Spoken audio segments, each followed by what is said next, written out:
will talk about how can you change language on your app on your app. So you just follow these ways, then it's going to work with you. So all you have to do, you just go here above this sign, click on it or your photo profile.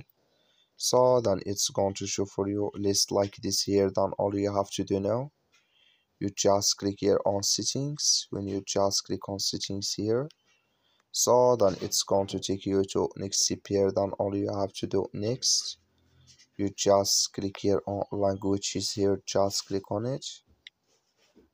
When you just click here on languages, you go down, you click in this sign here. So then here you select all languages exist here in this list. Can you select your or change your language here? So that's all you have to do to change language. That's all. Thank you for watching. Don't forget to support us by liking, subscribe.